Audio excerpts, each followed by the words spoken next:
The inn, known today as the Duck, was built in the reign of James I in 1623 as a farm dwelling, although later it was altered to become two dwellings. The property and the estate was owned by Isaac Clinton, Esquire, until his death in 1647, whereupon it passed to his son Samuel of Pettham, who possessed it until his death in 1701. It was Thomas Goodman who applied for and was granted a licence in 1849 to sell ales from these premises, then called Woodland, where he also conducted a grocery and provision business. It remained a grocer's shop until the late 1890s, changing hands to Thomas Sargent in 1862, William Newell in 1864, and by 1900 Thomas Needle. In 1904, Thomas Strupples was granted a full licence to sell alcohol on the premises and registered the house under the title of the Woodman's Arms. The name was changed from the Woodman's to the Duck during the 1960s. It is said that Ian Fleming used to be a local to the pub and had a favourite seat in the garden where he used to sit, and it is said found inspiration to write some of his James Bond adventures.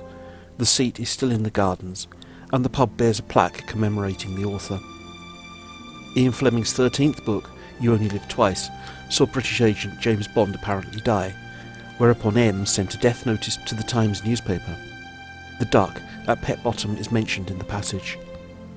When he was 11 years of age, both his parents were killed in a climbing accident in the Ailles Rouge above Chaminade, and the youth came under the guardianship of an aunt, since deceased, Miss Charmian Bond, and went to live with her at the quaintly named hamlet of Pett Bottom near Canterbury in Kent.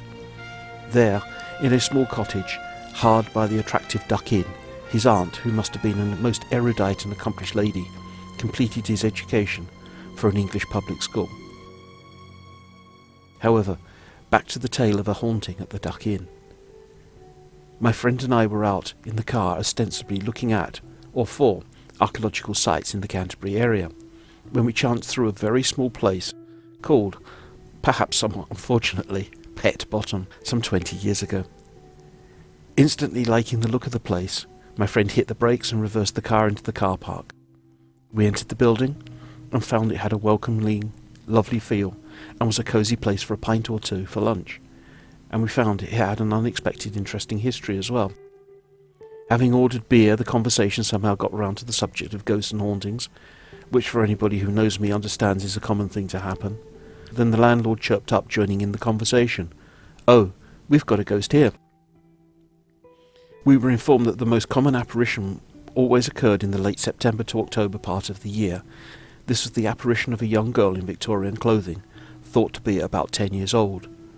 Who she is and why she is there is unknown, but a ghost has been seen by a number of people, including the landlord who we were speaking to at the time. His tale was that he had retired to bed and had awoken at about 2 a.m. to find a shadowy figure by his bedside. Thinking that burglars had somehow managed to get in, he tried to punch the figure, but his fist met no resistance and the figure vanished. Naturally, somewhat shaken by his experience, he put the light on and checked that there was nobody there. He described the figure as solid, and assumed at the time it had been kneeling by the side of the bed, for it was short in stature. Upon reflection, he believed it to be the ghost of a little girl. Interestingly enough, on the same night a friend was sleeping in one of the adjoining bedrooms, who awoke in the night to hear the distinctive sound of somebody walking around his room. The noise stopped as soon as the light was switched on. Other sightings of the little girl have been seen at the top of the stairs leading to the upper floor of the building, and she has been seen walking through the kitchen by members of staff. It is of note to say that at the above specified time of year there often breaks out a low-grade poltergeist activity.